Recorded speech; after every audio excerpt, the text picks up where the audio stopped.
Part 41 की शुरुआत वहीं से होती है जहाँ पिछला पार्ट खत्म हुआ था। हिनुओ को जेल से रिहा कर दिया जाता है तो उसे घर ले जाने के लिए उसके बड़े भाई और बहन आए थे। वहीं दूर से हेइन भी हिनुओ पर नजर रख रही थी। सेक्रेटरी कहती कि मुझे लगा ही था कि मिस्टर हिनुओ ऐसा कुछ नहीं कर सकते, उन्हें फंसाया गया था। हेइन कहती हाँ लगता तो ऐसा ही है। तीनों भाई बहनों को इतना खुश देखकर हेइन कुछ नोट्स बनाने लगती है हिनुओ के बारे में। हिनुओ की नजर ऐसे ही एक बार हेइन की ओर पड़ जाती है, लेकिन हेइन जल्दी से अपना सर झुका लेती है जिससे हिनुओ उसे नहीं देख पाता। इधर ये तीनों घर के लिए निकल जाते हैं तो हेइन सेक्रेटरी से उन्हें फॉलो करने के लिए कहती है। सेक्रेटरी कहती कि अब कुछ ज्यादा ही हो रहा है, क्या आप सच में मिस्टर हिनुओ को स्टॉक करने वाली हो? हेइन कहती है मैंने बताया ना कि मैं कोई स्टॉक नहीं कर रही, मैं बस उस पर नजर रख रही हूँ, अगर कहीं उसने मेरे खिलाफ फिर से कोई प्लान बनाया तो सेक्रेटरी उनके कार को फॉलो करती है। इधर हिनुओ के बाहर आने की खुशी में हिनुओ के डैड उनके गांव के एंट्रेंस पर पोस्टर चिपका देते हैं और अपनी दुकान की सारी चीजें 50% ऑफ में और कुछ चीजें तो फ्री में ही दे देते हैं। हिनुओ आता है तो सभी लोग उसे देखकर बहुत ही ज्यादा खुश होते हैं। मॉम डैड इनकी फैमिली इवन सुचोल भी उसे देखकर बहुत खुश होते हैं। हेइन छुपकर उन्हें देखते हैं, कहती कि आखिर ये सुचोल यहाँ क्या कर रहा है। सेक्रेटरी उसका रीजन बताती है पर हेइन ये सुनकर तो हैरान होती है। हिनुओ के मॉम डैड को देखकर ही हेइन समझ जाती कि वो कितने ज्यादा काइंड है। सेक्रेटरी कहती कि अगर आपको इतना सब कुछ पता चल रहा है तो आप ये क्यों नहीं समझ पा रही कि आप किससे प्यार करती हो। हेइन पूछती तुम ही बता दो किससे करती थी। सेक्रेटरी कहती कि क्योंकि मेरे जॉब का सवाल है इसीलिए मैं आपको बता तो नहीं सकती पर हिंट दे सकती हूँ। जहाँ आपकी बॉडी जाना चाहती है वहीं आपका दिल है। पर हेइन इस बात को सीरियसली नहीं लेती। जर्मनी में हॉस्पिटल के एक क्लीनर को कचरे के बॉक्स से हेइन की डायरी मिल जाती है, इसे वो नर्सेस को दे देते हैं। ये लोग इसके ओनर को ढूंढने की कोशिश करते हैं पर इस डायरी के अंदर सब कुछ कोरियन में लिखा हुआ था, इसीलिए ये लोग समझ नहीं पाते कि ये किसका हो सकता है। पर तभी एक नर्स को याद आता है कि पिछले महीने कोरिया से मिस्टर हिनुओ और हेइन आए थे। जब मिस्टर हिनुओ को अरेस्ट कर लिया गया था तब एक बार उनके अटॉर्नी का कॉल आया था और उन्होंने तब ऐसे ही किसी डायरी की बात की थी, तो शायद ये डायरी उन्हीं की होगी। अब इनके रिकॉर्ड में हेइन के डिटेल्स थे, इसीलिए हेइन के एड्रेस पर ये लोग पार्सल भेज देते हैं। इधर बॉम्जा आंटी भी योंगदुरी पहुंच जाती है हिनुओ के वापस आने की खुशी सेलिब्रेट करने के लिए, पर वो तो सबसे पहले मिस्टर सॉन्ग के पास चली आती है। तो बताते हैं कि सेलिब्रेशन के लिए वो कुछ गिफ्ट्स भी लेकर आई है, इसीलिए सभी लोग हिनुओ को लेकर कम्युनिटी हॉल में आते हैं और थोड़े सेलिब्रेशन के बाद कुछ स्पेशल गिफ्ट के लिए एक लॉटरी होती है जिसमें जानबूझकर बॉम्जा aunty first prize mister Song को जिता देती है, जो कि एक वाशर मिस्टर सॉन्ग उसे एक्सेप्ट नहीं करते और अपने दोस्त को दे देते हैं। तो बॉम्जा आंटी उनसे बात करने जाती है जहाँ वो इन्हें अपनी फीलिंग्स कन्फेस कर ही देती है। मिस्टर सॉन्ग कुछ जवाब दे उससे पहले ह्युनते यहाँ पे आ जाता है और बॉम्जा आंटी का कॉलर माइक ले जाता है, बताता है ये वायरलेस माइक था और आपने अभी जो सब कहा वो कम्युनिटी हॉल के स्पीकर्स में सभी ने सुन लिया। जिस दिन बॉम्जा आंटी और मिस्टर सॉन्ग कम्युनिटी हॉल की ओर देखते हैं जहाँ से सभी लोग उन्हें छुप कर देख रहे थे, उन्हें चेयर कर रहे थे। जो देख बॉम्जा आंटी तो एम्बैरेस होकर भाग जाती है, तो सभी लोग मिस्टर सॉन्ग को चेयर करते हैं और बॉम्जा आंटी के पीछे जाने के लिए कहते हैं। तो मिस्टर सॉन्ग भी उनके पीछे भागते हैं, जिससे सभी लोग तो उनके लिए बहुत ज्यादा खुश होते हैं क्योंकि हिनुओ का मर्डर चार्जेस हट गया था, इसलिए यूनसोंग उसे लीगली ऑफिस आने से नहीं रोक सकता। बस अभी यूनसोंग के लिए एक और बहुत बड़ी प्रॉब्लम थी। क्वींस ग्रुप के सारे एलपीज एक मीटिंग करने वाले थे, जिसका एजेंडा था यूनसोंग को चेयरमैन की पोजीशन से हटाना, क्योंकि यूनसोंग अपने चेयरमैनशिप के दौरान कंपनी का फाइनल फाइनेंशियल रिपोर्ट नहीं भेज पाया, जिसके बदले इसने नकली रिपोर्ट इन्वेस्टर्स को भेजा था, जो उन इन्वेस्टर्स को पता चल गया है और वो लोग यूनसोंग को डिसमिस करने के लिए एक मीटिंग करने वाले थे। और इस बारे में उन इन्वेस्टर्स को सियोली ने ही बताया था, क्योंकि अब वो खुद चेयरवुमन बनने का प्लान कर रही है। लेकिन यूनसोंग अब अपना सारा सीक्रेट फंड यूज कर लेता है, क्वींस ग्रुप के 4.2% स्टॉक्स खरीद लेता है ताकि इससे वो क्वींस ग्रुप का सबसे बड़ा स्टॉक होल्डर बना रहे। पर इस बारे में हिनुओ को भी पता चल जाता है और वो लोग यूनसोंग के खिलाफ सबूत ढूंढने लग जाते हैं। पर इस बार हिनुओ के पास एक प्रूफ आ चुका था जो उसे दाहाई ने दिया था, यानी वो पेन ड्राइव जिसमें यूनसोंग के फ्रॉड का इन्फॉर्मेशन था। इधर दाहाई रात में गाँव के बाहर आती है क्योंकि जिन्होंने उसे धमकी देकर बुलाया था। दाहाई उसे कुछ पैसे देकर जाने लगती है, जिन्होंने उसे वो पेन ड्राइव में सारे पैसे मांगता है। दाहाई कहती वो पैसे मैंने सुचोल की फैमिली को लौटा दिए और पेन ड्राइव अपने सेफ्टी के लिए रखा है। पर जुनो कहता है कि सियोली ने तो मुझे तुम्हें मारने के लिए भेजा है। ये बोलकर वो डोर लॉक कर देता है, उसे ले जाने लगता है। पर तभी हम दूर से सुचोल को इधर साइकिल से आता हुआ देखते हैं, क्योंकि उसने यहाँ रहकर साइकिलिंग भी सीख लिया था। तो वो साइकिल से इनकी कार का पीछा करता है। गाँव से बाहर जाते हुए एक टोल नाके पर इन्हें रोकना पड़ जाता है, इससे सुचोल उनके आगे आकर साइकिल कार में दे मारता है, शीशा तोड़कर ड्राइवर को बाहर निकालता है और उन्हें मारने जाता है। लेकिन ये लोग उस पर भारी पड़ जाते हैं और सुचोल को बहुत मारते हैं। दाहाई ने बहुत रिक्वेस्ट करती है सुचोल को ना मारने के लिए और सुचोल को भी कहती है यहाँ से भाग जाने के लिए, लेकिन जुनो सुचोल को बहुत मारता है। पर सुचोल हार नहीं मानता, वो दाहाई को देखकर हिम्मत करके उठ खड़ा होता है और ह्युनते के मूव्स को याद करता है। इस तरह उसने पंच मारना सिखाया था। तो सुचोल पूरे ताकत के साथ उन गुंडों पे पंचेस की बरसात कर देता है। अभी उन्हें दूर से ह्युनते और उसका दोस्त भी देख लेते हैं, तो ह्युनते भाग कर आता है, दूसरे गुंडों की धुलाई करने लग जाता है और फिर ये लोग पुलिस को कॉल कर देते हैं। दाहाई सुचोल को संभालने आती है क्योंकि उसे बहुत चोट लगी थी। अगले दिन इधर हेइन ऑफिस आती है, तो सामने वाले लिफ्ट के बाहर हिनुओ को देखकर वो वापस से अपने लिफ्ट में चली जाती है और फिर से कहती है कि मैं तो यहाँ की सीईओ हूँ, फिर मैं इसे अवॉइड क्यों कर रही हूँ, इसलिए बाहर आती है। पर हिनुओ जा चुका था, तो ये अपने केबिन की ओर जाने लगती है। उसकी मुलाकात हिनुओ से हो जाती है, तो हिनुओ से कहता है कि मुझे तुमसे कुछ बात करनी है। हेइन कहती है मुझे भी करनी है। तो दोनों कैंटीन आते हैं, जहाँ हेइन पहले उसे कंपनी छोड़ने के लिए कहती है। रीजन पूछने पर बताती है कि तुम्हें यहाँ देखकर मैं कंफर्टेबल नहीं हूँ, इसीलिए रिजाइन देकर निकल जाओ, क्योंकि मैं यहाँ तुम्हें बिल्कुल भी देखना नहीं चाहती। हिनुओ बस चुपचाप से उसे देखे जा रहा था। तो हेइन कहती कि भले ही मैं पिछली बार तुम्हारी चिकनी चुपड़ी बातों पर आकर तुमसे प्यार कर बैठी थी, पर अब तुम्हारा जादू मुझ पर नहीं चलेगा, इसीलिए चले जाओ यहाँ से। ये बोलकर वो उठकर जाने लगती है। उसका हैंडबैग चेयर में अटक जाता है और हेइन को लग रहा था कि हिनुओ ने उसे रोका है, इसलिए वो कहती है ठीक नहीं हो रहा, तुम ऐसे मुझे नहीं पकड़ सकते, मुझे जाने दो वरना ठीक नहीं होगा। पीछे मुड़ती है तो देखती है कि उसका हैंडबैग तो चेयर में अटका हुआ था, इसीलिए वो काफी एम्बेरस होकर यहाँ से भग जाती है। अगले दिन ऑफिस के लिए निकलते हुए वो अपने घर पे एक पार्सल देखती है जो कि जर्मनी के हॉस्पिटल से आया था, यानी इसमें वही उसकी डायरी थी। इसे खोलकर देखने से पहले यहाँ पे ग्रेस आ जाती है जो अपनी एक्टिंग चालू कर देती है। उसे गले लगाकर ऐसा दिखाना चाहती थी वो दोनों बहुत ही करीबी थे,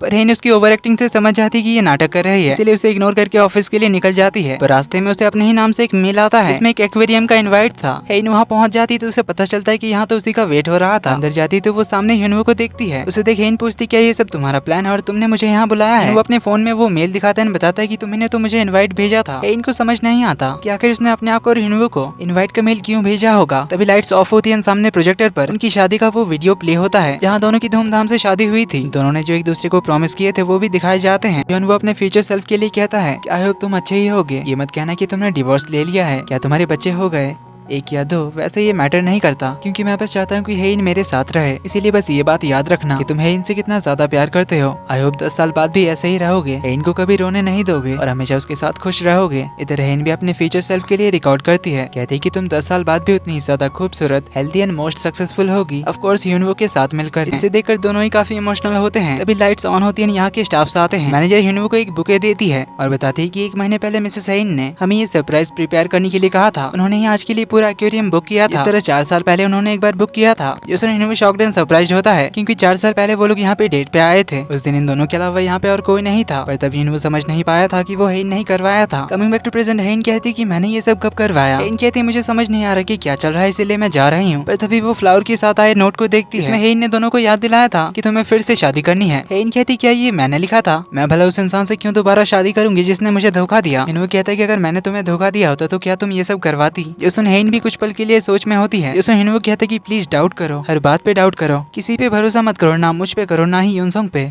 तुम्हें खुद सच्चाई पता चल जाएगी। और वो यूनसोंग तुम्हें कभी भी प्रोटेक्ट नहीं कर रहा था, वो सिर्फ तुम्हें मुझसे और अपनी फैमिली से दूर कर रहा था। योसन हेइन भी हैरान रह जाती है। अभी उसकी नजर पड़ती है हिनवो के हाथ पे, इसमें उसे चोट लगी हुई थी। तो हेइन यूनसोंग से बात करने आती है। यूनसोंग जो कि बैठकर ड्रिंक कर रहा था, हेइन आती है तो उसके लिए भी वो वाइन लाने जाता है। अभी हेइन सामने यूनसोंग का टैबलेट देखती है, जिसे ऑन करते ही उसे वो सीसीटीवी फुटेजेस मिल जाती है। इसमें से ओली चेस बोर्ड पे ड्रग्स लगा रही थी। इसी के साथ बहुत सारी और भी फुटेजेस भी थी, पर उनमें से एक भी प्ले करने से पहले यूनसोंग के बाहर आने की आवाज आती है, इसीलिए वो टैब को नीचे रख देती है। पर इतना समझ जाती है कि यूनसोंग पर वो भरोसा नहीं कर सकती। तो उसके आते ही हेइन यहाँ से जाने लगती है। यूनसोंग उसका हाथ पकड़ के रोकता है, पूछता है कि तुम्हें क्या बात करनी थी। हेइन उसका हाथ देखती है, उसमें कोई चोट नहीं लगी थी। उसे कहती है कि कुछ खास बात नहीं थी। ये बोलकर अपने घर चली आती है, जहाँ वो सेक्रेटरी को कॉल करते हैं, हिनवो का नंबर मांगती है क्योंकि हेइन का पुराना फोन यूनसोंग ने फेंक दिया था, इसलिए हेइन के फोन में हिनवो का नंबर नहीं था। नंबर मिलते ही हिनवो को कॉल करती है और उसे कहीं मिलने बुलाती है कुछ बात करने के लिए। अभी हेइन की नजर पड़ती है टेबल पे पड़े हुए उस पार्सल पर जो जर्मनी के हॉस्पिटल से आया था। उसे खोलकर देखती तो अंदर डायरी था, उसे पढ़ने लग जाती है। इसमें पहले हेइन ने हिनवो के लिए लिखा था कि जब तुम इसे पढ़ोगे तब मेरी ट्रीटमेंट हो रही होगी, अगर मैं नहीं जागी तो समझ लेना यही मेरी विल है। मैं नहीं चाहती कि मेरे जाने के बाद तुम बहुत ज्यादा रो, पर मैं चाहूंगी तुम मुझे मिस करो, ड्रिंक करो तो मेरा नाम पुकारना, पर उसके बाद मुझे भूल जाना और अपनी लाइफ में मूव ऑन करना, फिर से किसी प्यारी सी लड़की से प्यार करना, शादी करना और अपनी फैमिली बनाना। ये सब लिखते हुए हेइन बहुत रोई थी। फिर आगे लिखा था कि मेरा जो कुछ भी है वो सब तो तुम्हारा है, जैसे चाहो वो सब यूज करना, पर अगर सर्जरी सक्सेस हुई और मैं तुम्हें भूल गई और अगर मैंने तुम्हें किसी अजनबी की तरह ट्रीट किया तो, या उससे भी बुरा कुछ किया तो,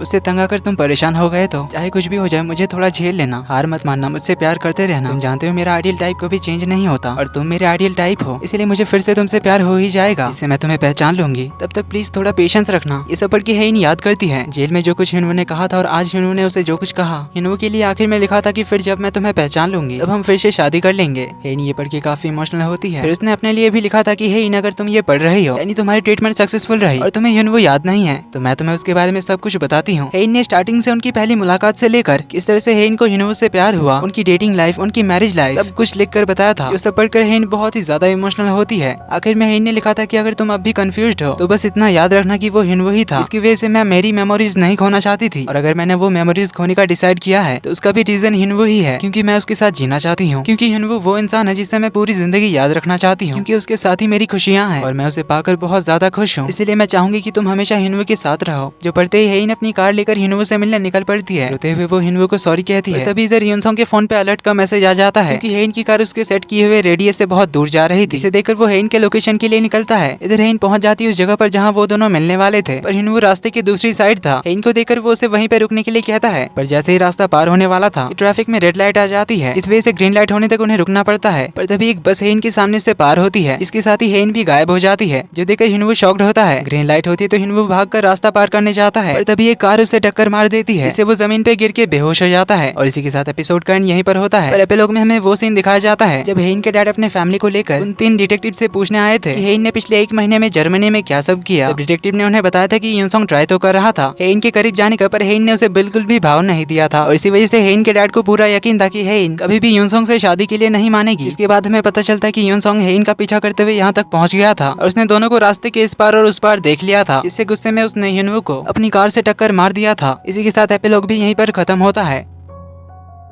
वीडियो पसंद आई तो वीडियो को लाइक कर देना, चैनल पर पहली बार आए तो do subscribe and hit the bell icon. जल्दी ही मिलते हैं अगले पार्ट में, तब तक के लिए take care and bye bye.